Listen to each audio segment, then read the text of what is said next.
지난번 말씀을 좀 잠깐 짚고 갈까요? 연결이 되어 있으니까. 지난번에 우리가 무엇을 배웠죠? 참된 믿음으로 의롭다함을 얻는다 하는 것을 배웠죠. 의로움에 대하여 요래문답 23주에서 다룹니다. 의롭다함. 이것은 좁은 의미에서 칭의 정도 이야기가 아니고 넓은 의미로 우리의 삶 전체를 포괄하는 점에서 의롭다함을 얻는다 하는 것을 생각했습니다. 믿음으로 의롭다함을 얻는다, 참된 믿음으로만 의롭다함을 얻는다 하면 하나 문제가 될 것이 우리의 행위, 선행은 어떻게 되는가? 우리가 늘 악행만 하는 것이 아니고 선행도 있잖아요. 우리의 선행이 어떻게 되는가 하는 문제입니다. 이것을 오늘 24주일에서 다룹니다. 우리의 행함, 선행, 이것은 어떻게 되는 것인가? 의문이 들지 않습니까? 제가 과거에 어떤 교회에 있을 때 장로님 한 분이 신앙생활을 하면서 의문이 해결이 되지 않는 것이 하나 있다고 하는데 그것이 바로 우리의 선행 문제를 이야기했어요. 왜 교회에서는 우리의 선행을 싹 무시하느냐 하는 것입니다. 세상에서는 선행하면 박수를 쳐주고 격려하고 칭찬하고 지지하지 않습니까?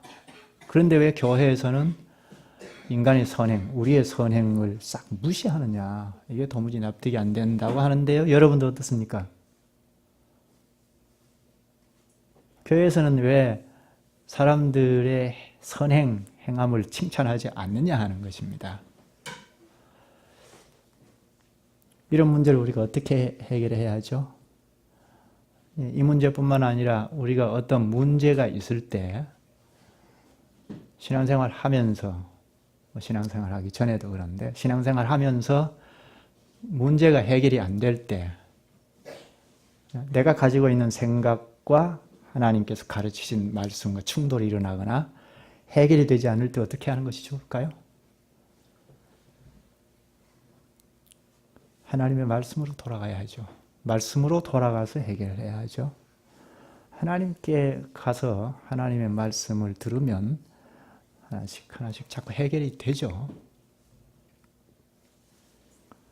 하나로 교회는 그걸 중요한 사명으로 생각하고 있는데 내가 지금까지 신앙생활 해오면서 하나님의 말씀이 어떤 경우는 잘 납득이 안 되는 경우가 있죠. 자꾸 말씀으로 돌아가면 자꾸 해결이 됩니다. 해결이 안 될 수가 없습니다.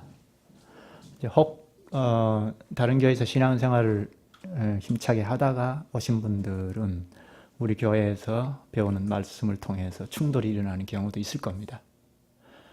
뭐 없으면 좋겠는데 있을 수 있죠. 그럴 때도 말씀으로 돌아가서 해결해야죠. 그렇지 않고 뒤로 물러서면 내가 지금까지 신앙생활 해왔던 이 방식대로 일생 끌고 갑니다. 이것이 좋다 하면 할 수 없는 건데 그렇지 않고 내가 이렇게 살아서는 안 되겠다는 생각이 들면 뒤로 물러설 것이 아니고 하나님 말씀이 도대체 뭔가 해결해야 하죠. 그렇지 않겠어요? 내가 가지고 있는 선지식, 이것이 나면서부터 가진 것도 아니잖아요. 뭐 인간의 본성이 그런 것이기는 하지만 나면서부터 가진 것이 아니고 태어나서 자라면서 이렇게 저렇게 학습이 되고 배운 것이죠. 누구를 통해서든지 혹은 뭐 교회 안에서 신앙생활 하면서 배운 거죠.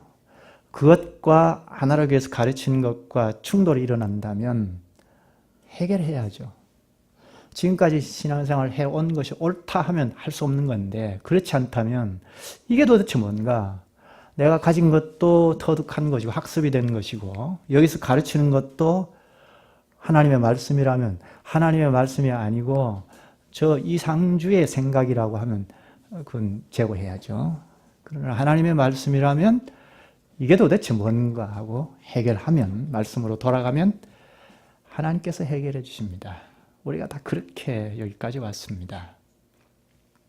오늘 이 선행 문제도, 우리의 선행이 왜 이런가 하는 문제도 하나님의 말씀으로 돌아가면 해결이 됩니다. 오늘 62문의 질문에서 바로 우리의 문제를 반문하죠. 우리의 선행은 왜 하나님 앞에서 의가 될 수 없으며 의의 한 부분이라도 될 수 없는가 하고 묻죠. 여기 두 가지 질문인데요. 나누자면 하나님 앞에서 왜 의가 되지 않느냐 하는 거 하나, 그리고 의의 한 부분이라도 되지 아니하는가 하는 겁니다. 왜 하나님 앞에서 의가 되지 않는가 하는 이 질문은 왜 그럴까요? 여기 질문에 답이 있습니다. 누구 앞이라고요? 하나님 앞이기 때문입니다. 교회도 하나님 앞에서 사회를 이룬 공동체이기 때문에 교회에서 우리 인간의 선행을 지지하지 않는다는 것입니다. 세상 같으면 일반 은총하에 있는 세상에서는 격려하고 지지하고 그래서 세상이 유지가 되지 않습니까? 그러나 교회에서는 인간의 선행을 지지하지 않는다는 겁니다. 지지하면 인간 교회가 되죠. 교회는 하나님 나라 사회인데 그래서 인간 개인을 부추겨주고 세우지 않는다는 것입니다. 답에서도 이야기하죠. 하나님의 심판대 앞에 설 수 있는 의인은 절대적으로 완전해야 한다고 합니다. 하나님의 심판대라고 하고 하나님 앞이죠.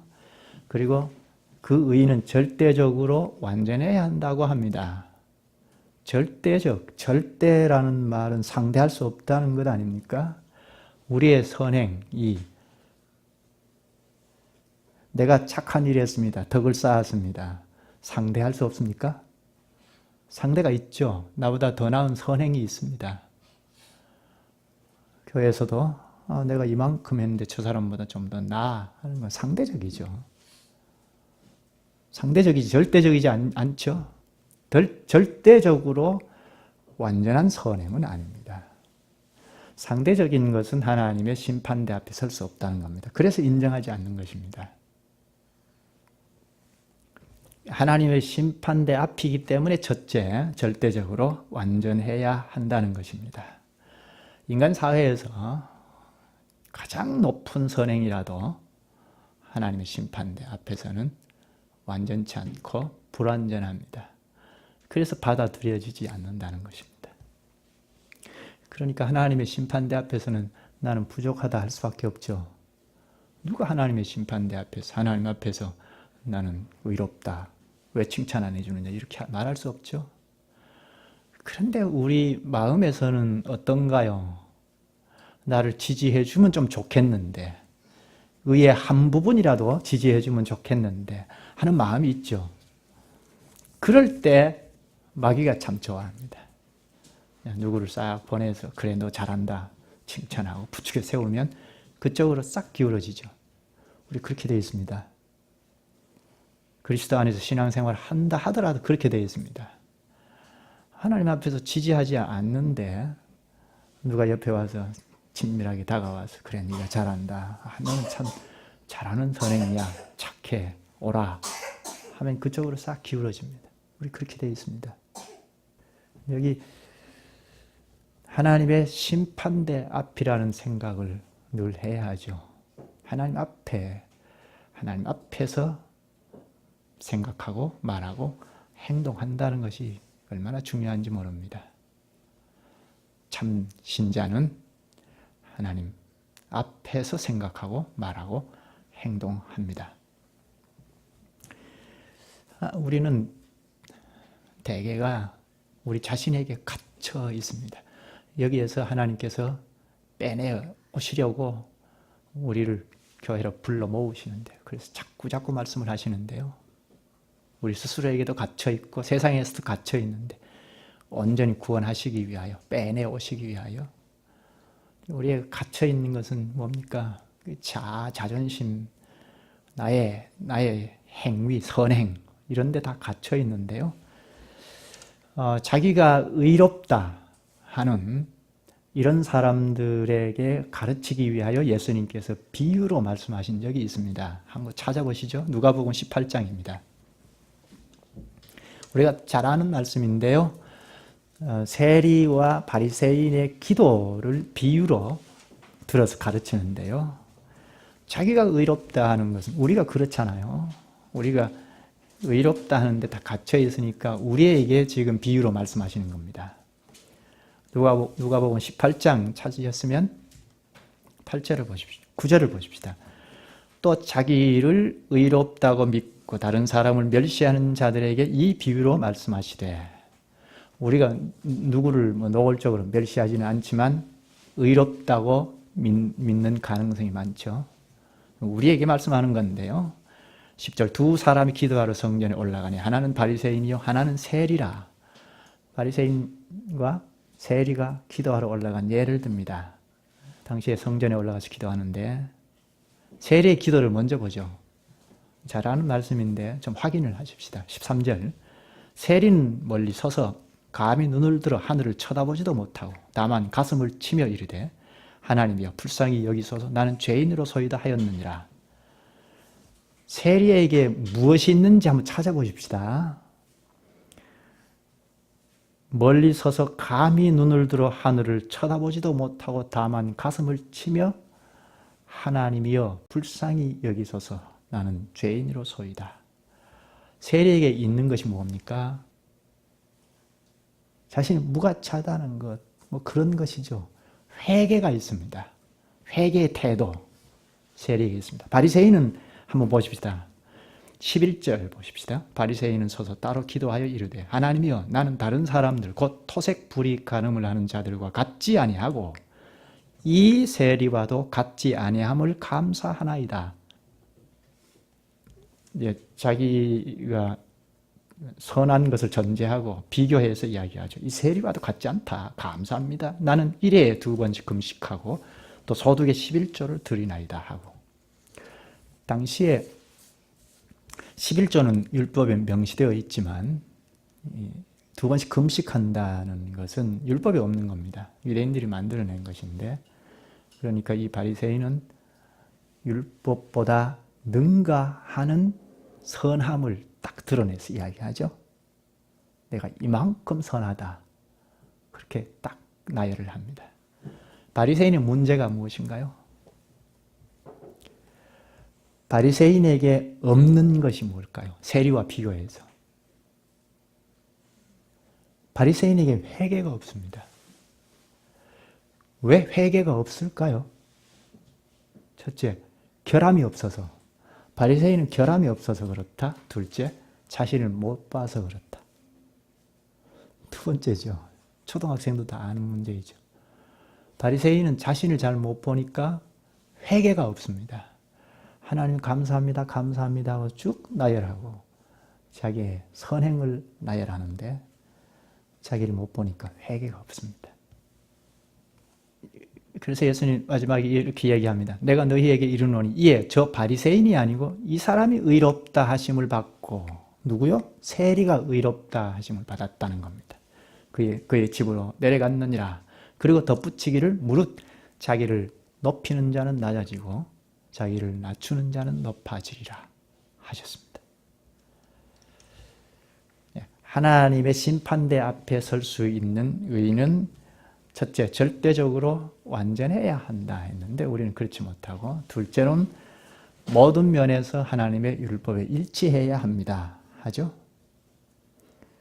하나님의 율법에서 일치해야 한다는 겁니다. 우리가 선행이 있다고 전제하고 율법에 일치해야 한다는 것입니다.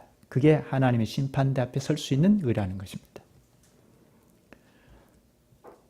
그러나 우리가 이 세상에서 행한 최고의 행위라도 모두 불완전하며 죄로 오염되어 있습니다 하고 답에서 말하죠.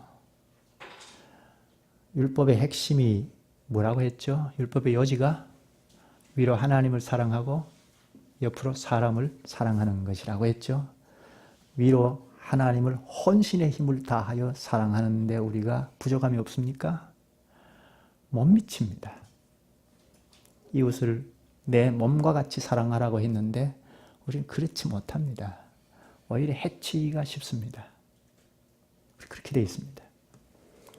그러면 우리가 의의 한 부분이라도 될 수 없는가? 이게 62문 두 번째 문제입니다.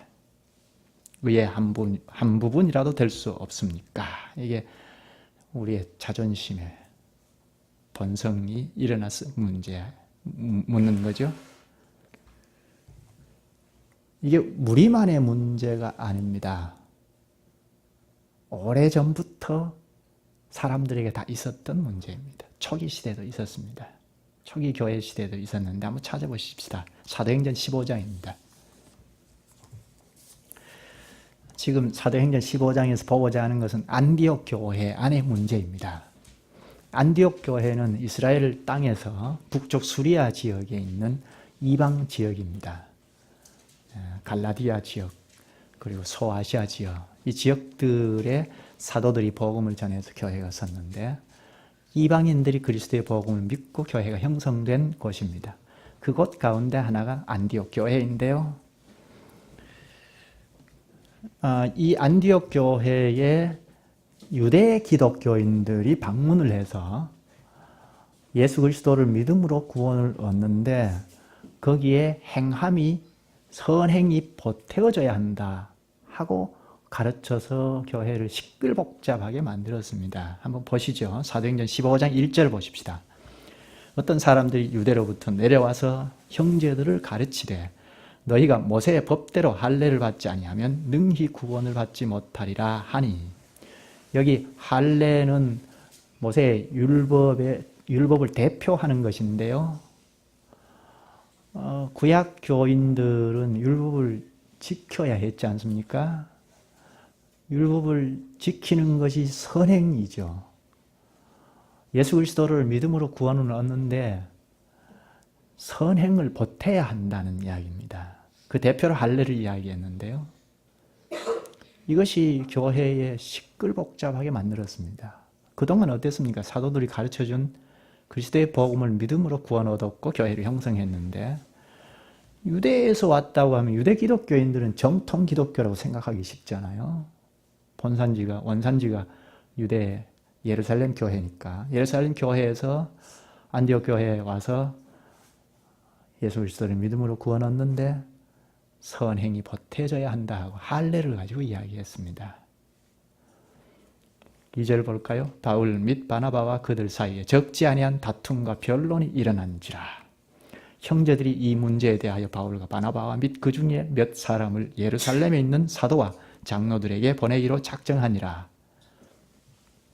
적지 아니한 다툼과 변론이 일어났다고 하죠. 그래서 안디옥 교회에서 바울과 바나바를 대표로 해서 예루살렘 교회에 파송을 했습니다.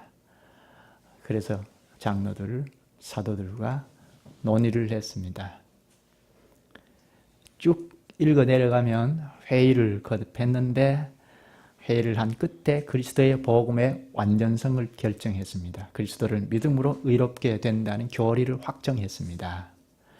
만약에 이때 그리스도를 믿음으로 선행이 보태어지지 않아도 그리스도를 믿음으로 구원 얻는다는 이 내용을 확정하지 않았으면 오고 오는 모든 교회 안에서 인간의 선행이 판을 쳤을 것입니다. 오늘 우리 교회도 그랬을 겁니다. 인간 교회로 다 빠졌을 것입니다. 바울은 믿음으로 의롭게 된다는 교리에서 아무것도 더 할 수 없고 의롭게 되는 것은 성령 하나님께서 능력으로 되지 모세의 율법으로 되는 것이 아니라고 갈라디아서 3장 1절에서 4장 31절까지 아주 적나라하게 명확하게 기록했습니다. 만약 인간의 의가 선행이 보태어지는 것 같다면 보태어진다면 다른 복음이라고 단정을 하고 다른 복음을 전하면 저주를 받을 것이라고 갈라디아서에서 바울이 말했습니다. 인간의 선행은 하나님 앞에서 우리의 구원과 관계에서는 조금도 보탤 수가 없습니다. 하나님이 돌들로도 아브라함의 자손을 만들 수 있다고 하지 않았습니까? 그런 능력이 있는 분이신데 그 능력을 가지시고 이위이신 그리스도 안에서 우리의 구원을 완전하게 다 이루신 분인데 거기에 우리의 의가 선행이 보태어져야 구원 얻는다는 것은 예수 그리스도의 십자가에 대속의 완전성에 결함이 있다는 이야기밖에 안 되죠.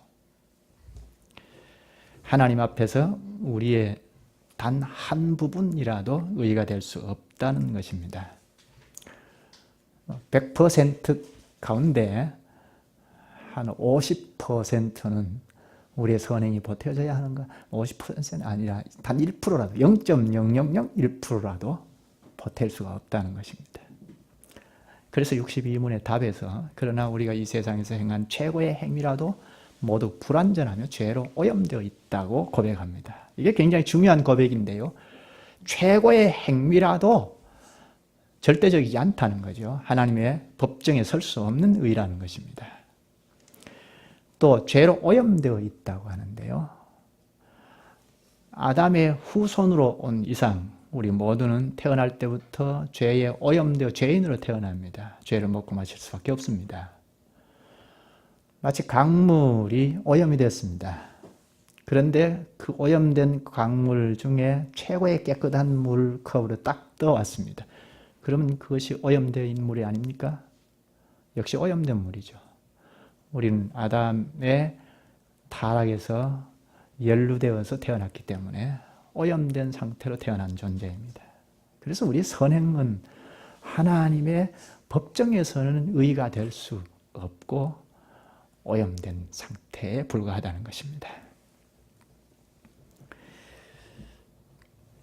그러니까 우리 선행을 하나님 법정에서 제시하기보다는 오히려 긍휼을 구하는 것이 옳죠.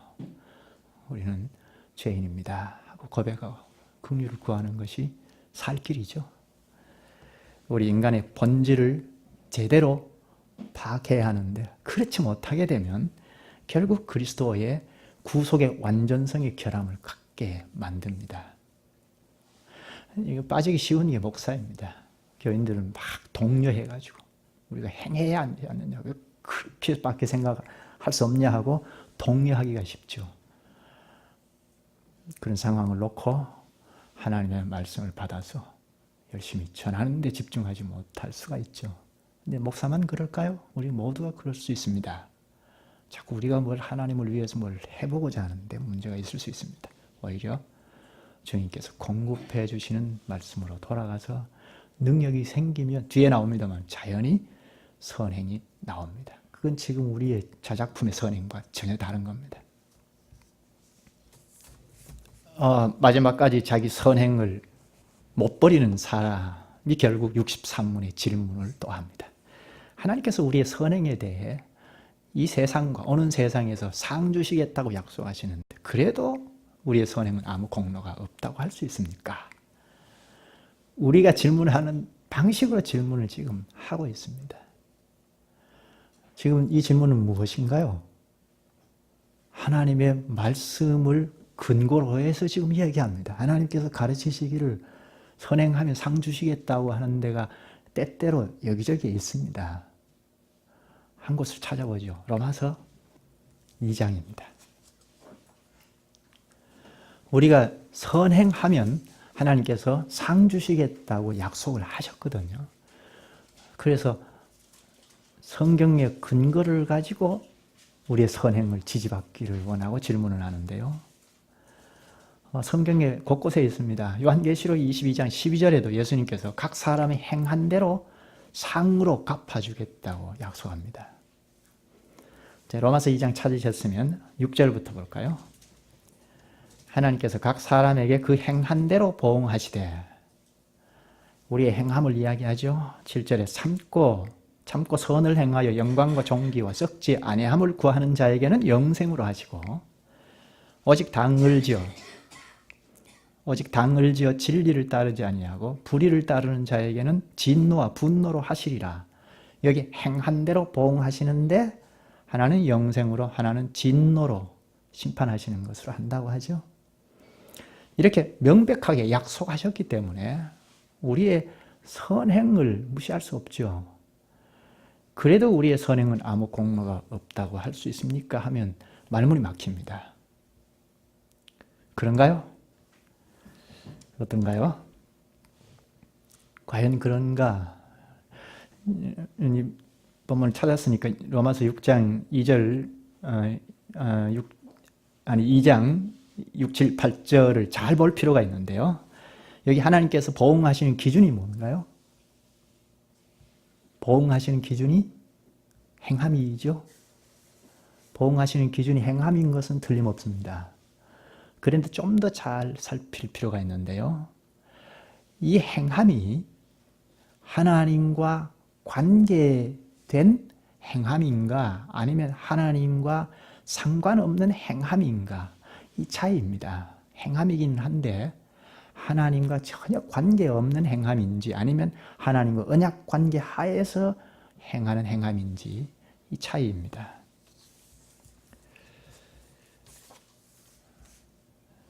그러면 답이 나오죠. 하나님과 관계하여 행한 행함이라면 영생이죠. 이건 우리가 상식적으로 알 수 있는 문제인데, 그러니까 이 말씀은 선행, 행함이 주가 아니고 관계가 주입니다. 선행이 주가 아니고 하나님과 관계가 주인데요. 7절을 다시 한번 보죠. 참고 선을 행하여. 참고 선을 행하는 건 믿는 사람, 그리스도 안에 있는 사람만 아니죠. 불신자들도 할 수 있죠.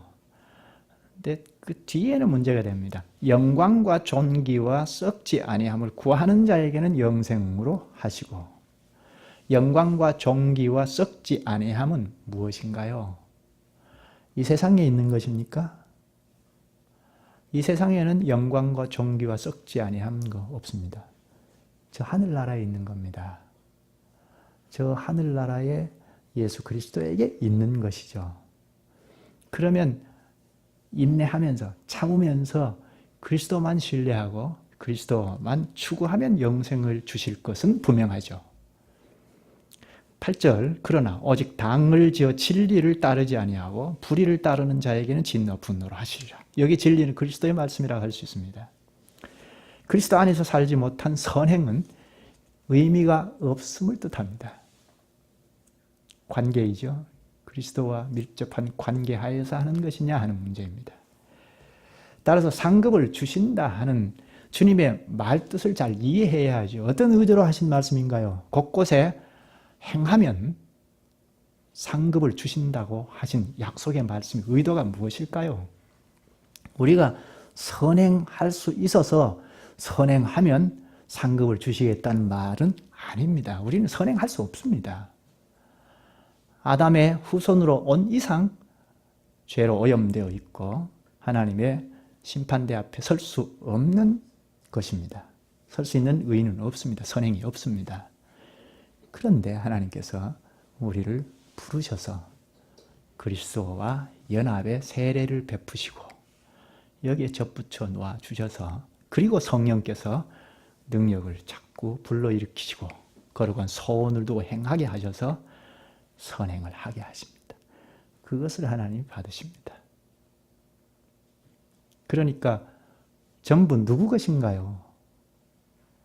하나님이 우리를 불러 그리스도에게 접붙여 주시고 그리스도께서 양식을 공급하시고 성령께서 능력을 불러일으키셔서 행하게 하신 선행이니까 따지고 보면 다 삼위 하나님의 것입니다. 우리의 선행이지만 우리 것이 아닙니다. 주님의 것인데 하나님께서 우리의 것처럼 주님을 쫓으면 상 주시겠다고 하신 것입니다. 이 상은 우리가 보통 생각하는 노력의 대가가 아니죠. 그래서 선물이라고 한 겁니다. 63문에 하나님의 상은 공로로 얻는 것이 아니고 은혜로 주시는 선물입니다. 선물은 공짜로 주는 거잖아요. 하나님께서 주시는 상은 우리가 무슨 대가를 받는 상과 전혀 다르죠. 우리를 사랑하시는 하나님께서 은혜를 베푸셔서 그 은혜의 사실을 나타냈을 때 하나님께서 주시는 은혜를 반응으로 나타냈을 때 그걸 하나님이 받으십니다. 하나님께서 주시는 상은 하나님과 언약 관계 하에 있는 사람에게만 국한되어 있는 것을 알 수가 있죠. 언약 관계 하에서 주님이 주신 은혜의 결과 나오는 열매입니다. 순수한 내 것이 아니죠. 따라서 우리가 하나님의 은혜를 입지 않으면 하나님께서 인정하시는 선행은 내놓을 수 없습니다. 그분이 인정하시는 선행이란 그분 것 외에는 없기 때문에 그분으로부터 은혜를 공급을 받아야 비로소 우리가 선행의 열매를 내놓을 수 있습니다. 그런 선행의 열매를 내는 자는 이것이 내 공로가 아니고 은혜로 주시는 선물입니다 하고 고백합니다. 이제 이렇게 가르치면 사람이 선행에 아주 무관심하고 또 더 나아가면 사악하게 되지 않을까? 이것이 64문의 질문입니다. 이러한 가르침으로 말미암아 사람들이 무관심하거나 사악하게 되지 않겠습니까? 이건 쓸데없는 염려의 질문인데요. 두 가지를 나누어서 볼 수 있죠. 무관심해진다는 것, 사악해진다는 것. 그런데 여기서 우리가 좀 짚고 넘어가야 할 것은 그리스도의 복음의 말씀을 충분히 깨달아가지 아니하면, 깨달아가는 노선에 서 있지 아니하면 이 두 가지 폐단이 나올 수 있습니다. 무관심해진다는 건 어떤 경우일까요? 지난 시간에도 생각한 말씀을 잠깐 이렇게 연결해도 이해가 될 텐데요. 무관심해진다. 이것은 그리스도의 복음을 믿음으로만 구원 얻는다 하는 걸 강조점을 둘 때 그리스도의 복음, 그리스도께서 다 이루어 놓으신 것 우리가 믿는 것이지 않습니까? 그리스도께서 다 이루어 놓으셨다. 우리의 선행은 무시하니까 그러면 손 놓고 있자 하고 무관심하죠. 무관심해지는 거죠. 하나님의 법도 우리는 뭐 지킬 필요가 없지 않느냐. 그리스도께서 다 이루어 놓으셨는데 그리스도라는 말 한마디에 우리는 아무것도 하지 않아도 손 놓고 있어도 상관없다. 그렇게 나갈 수 있습니다. 교회 안에서 그럴 수 있습니다. 교회 안에서 우리의 선행을 지지하지 않고 박수 쳐주지 않으면 이렇게 뭔가 하다가 그리스도께서 다 이루어 놓으셨다는 대로 강조점을 두고 자칫 편파적으로 가면 무관심해져 버립니다. 우리가 그럴 가능성이 있습니다. 지난 시간에 잠깐 언급을 했죠. 영국에서 로마 가톨릭을 향해서 개혁하고 나온 개혁교회 안에서 가장 경계했던 부류 중에 하나가 바로 반법주의, 무법주의자들입니다. 그리스도 안에서 다 이루어 놓으셨는데 하고 하나님의 율법에 대해서 전혀 상관하지 않는 반법주의자들을 경계했습니다. 우리를 그리스도께서 완벽하게 구원을 다 이루어 놓으시고 우리에게 효력을 일으키셔서 불러 모으시고 교회에서 살게 하신, 그래서 자유롭게 이 세상에서 자유를 누리고 심지어 마귀로부터 내 육체 소욕으로부터 자유를 얻게 하신 것이 뭡니까? 그리스도의 십자가에서 우리의 구원을 다 이루어 놓았으니까 너희는 자유다 하고 선언해 주신 목적이 뭡니까? 내 마음대로 살도록 자유를 허용하신 거 아니죠? 자유를 주신 목적은 무관심하라고 주신 것이 아니죠. 그리스도에게 붙어서 순종하도록 주신 자유입니다. 성령의 능력으로 법을 지키도록 하시기 위하여 주신 자유입니다. 제가 가끔 드는 갈라디아서 5장 13절에 형제들아 너희가 자유를 위하여 부르심을 입었으나 그러나 그 자유로 육체의 기회를 삼지 말고 오직 사랑으로 서로 종노릇하라. 이 말씀이 무언가요? 그리스도에 매여서, 그리스도께 매여서 서로 사랑으로 종노릇하라는 겁니다. 그러라고 자유를 주셨다는 겁니다. 교회이죠. 서로 그리스도에게 붙어있는 자들과 매여서 상호 사랑하고 가라는 겁니다. 이웃을 내 몸과 같이 사랑하라는 이것이 율법을 지키는 것 아닙니까? 이렇게 성령 안에서 율법을 지키도록 우리에게 자유를 주셨습니다. 그리고 또 하나는 사악해진다고 했죠. 사악해진다는 것이 무엇인가요? 간사하고 악하다는 말인데요. 무관심해지는 것이 좀 나가면 악해질 수 있죠. 그리스도 안에서 나는 구원 얻었다 하고 그리스도 안에서 매여서 상호 사랑으로 종노릇하지 아니하면 법을 어기고 살아요. 하나님 앞에 죄를 짓고 살아요. 그런데 그 죄를 죄인 줄 모르기 때문에 사악하다는 겁니다. 우리 그럴 가능성이 있습니다. 죄를 지어도 무감각하고 잘 모릅니다. 그리스도의 복음을 이렇게 편파적으로 가지고 있게 되면 그렇게 됩니다. 예수 그리스도를 잘 못 믿으면 우리가 불신자보다 더 악하게 됩니다. 그렇게 되어 있습니다. 예수 그리스도라는 그리스도께서 다 이루어 놓으셨다 하는 그리스도를 등에 업고 악하게 됩니다. 그래서 우리를 그리스도의 몸체에 붙여 주신 것입니다.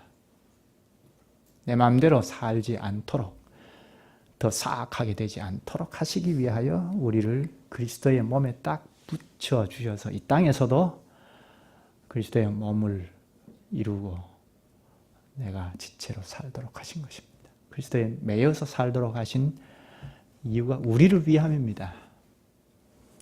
우리를 꼼짝 못하게 해서 할 일 못하게 하시기 위해서 그런 것이 아니고 우리가 실족할 가능성이 있으니까 우리를 위하여 그리스도의 몸인 교회에 붙여놓으시고 이 교회에 매여서 살게 하신 것입니다. 그래서 완전한 구원을 이루시기 위하여 우리를 완전히 구원하시기 위하여 이 교회에 붙여놓아 주신 것입니다. 그리스도의 몸에 연합한 이 교회에서 주님께서 지지하시는 선행을 내놓을 수 있습니다. 주님이 받으시는 선행의 열매를 내놓을 수 있습니다. 과연 그런가? 그 다음에 64문 답에서 말합니다. 참된 믿음으로 그리스도에게 접붙여진 사람들이 감사의 열매를 맺지 않는 것은 불가능합니다. 그리스도에게 접붙여진 사람들은 열매를 맺는다 합니다. 이걸 성경의 근거 구절이 어디죠? 요한복음 15장이죠. 한번 찾아보죠. 직접 찾아서 확인하는 것이 좋습니다. 하나님께서 인정하시는 열매, 선행, 열매를 우리도 내놓을 수 있습니다. 찾아보시죠.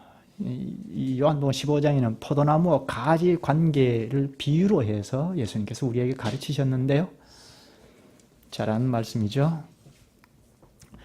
요한복음 15장 찾았으면 5절을 보십시다. 나는 포도나무요 너희는 가지라. 그가 내 안에 내가 그 안에 거하면 사람이 열매를 많이 맺나니 나를 떠나서는 너희가 아무것도 할 수 없음이라. 우리 스스로는 아무것도 할 수 없다는 이야기인데요. 그리스도에게 접붙여서 이걸 나무로 비유했습니다. 포도나무에 가지가 붙어 있으면 열매를 맺죠. 포도 열매를 맺습니다. 가지의 사명이 무엇인가요? 가지의 사명이라면 의인화해서 사명을 말한다면 나무에 붙어 있는 거죠. 붙어 있으면 열매를 맺습니다. 그리스도가 포도나무라면 우리는 가지일 텐데 그리스도에게 붙어 있으면 열매를 거둡니다. 이것을 하나님께서 받으시고 상급을 주신다는 겁니다. 그가 내 안에 내가 그 안에 거하면 이건 그리스도에게 붙어 있으면입니다. 사람이 열매를 많이 맺나니 나를 떠나서는 너희가 아무것도 할 수 없습니다. 이 점을 놓고 그리스도의 몸체이냐? 교회가 그렇다면 이 교회를 떠나서는 아무것도 할 수 없다고 오래전부터 교회에서 고백해 왔습니다. 교회를 떠나면 구원이 없다고 한 것입니다. 주님 받으시는 선행을 우리가 우리 스스로는 할 수 없다 하고 딱 잘라 이야기했는데 여기서 64문에서는 가능하다는 이야기를 하는데요. 이건 우리의 자작품이 아니고 그리스도에게 붙어 있으면 열매를 맺는다는 것입니다. 이 열매는 예수 그리스도께서 주신 것입니다. 붙어 있을 때 우리에게 그리스도께서 자양분을 공급하시지 않습니까? 그래서 열매를 내는 거니까 주님께서 열매를 맺게 하신 거죠. 그래서 우리의 고백은 주님께서 맺게 하신 것을 맺은 것뿐입니다 하고 고백하지 않아요. 아, 이건 내 것입니다. 그렇게 자랑하는 사람 없죠? 이 같은 고백이 누가복음 17장 10절에서 합니다. 주님의 명령을 다 행한 후에 종인 우리는 무익한 종이라 우리가 하여야 할 일을 한 것뿐이라 이렇게 고백합니다. 그리스도에게 연합한 사람은 그리스도께서 자양을 공급해 주셔서 자연스럽게 맺은 열매를 주님 앞에 다시 돌려드리면서 영광을 돌립니다. 주님의 것에서 나온 열매이기에 주님께 다시 돌려드리면서 이는 만물이 주에게서 나오고 주로 말미암고 주에게로 돌아갑니다. 그에게 영광이 세세 있을지어다 하는 고백을 합니다. 이런 일이 추상적인 것이 아니고 현실적으로 있습니다. 어딘가요? 교회입니다. 교회에 연합한 성도는 항상 그리스도께서 말씀하시는 양식을 공급을 받지 않습니까? 교회에 붙어있는 한 그리스도께서 공급해 주시는 것을 받습니다. 그러면 우리 지식부터 자라고 자꾸 변화되어서 열매를 냅니다. 이게 우리 것이 아니죠. 세상에서 여러 학습을 하고 학문을 터득해서 내놓는 것이라면 자기 의라고 할 수 있는데 우리는 그리스도에게 붙어 있었는데 그리스도께서 목사 입을 빌려서 양식을 공급해 주신 것을 받아서 지식이 자꾸 변화되고 그래서 나중에는 삶을 내놓으니까 이건 그리스도의 것이란 말입니다. 그래서 예배 때마다 우리는 기도로 찬송으로 그리스도께 영광 돌립니다. 우리에게 주신 깨달음을 가지고 이건 그리스도께로부터 나온 것입니다 하고 기도로 찬송으로 영광을 돌려드리는 것입니다. 영광 돌릴 때 우리 자작품을 만들어서 돌립니까? 기도도 찬송도 헌금도 다 우리 자작품이 아닙니다. 주님께로부터 온 것인데 다시 돌려드리는 것이 기도고 찬송이고 헌금이고 예배입니다. 64문답에 참된 믿음으로 그리스도에게 접붙여진 사람들이 감사의 열매를 맺지 않는 것은 불가능합니다. 그리스도와의 연합을 가진 교회 지체는 열매를 맺지 않는 것이 불가능합니다 하고 확신에 찬 고백을 합니다. 이게 불가능하기 때문입니다. 이건 그리스도 때문에 가능한 것이기 때문입니다. 그리스도와의 연합, 이 연합을 깨닫지 못하면 이런 고백을 할 수가 없습니다. 그리스도와 연합하여 있기에 열매를 맺지 않는다는 것은 상상도 할 수 없습니다. 그리스도께 접붙여진 연합이기 때문입니다. 그리스도의 사랑을 공급받기에 지체를 내 몸과 같이 사랑하잖아요.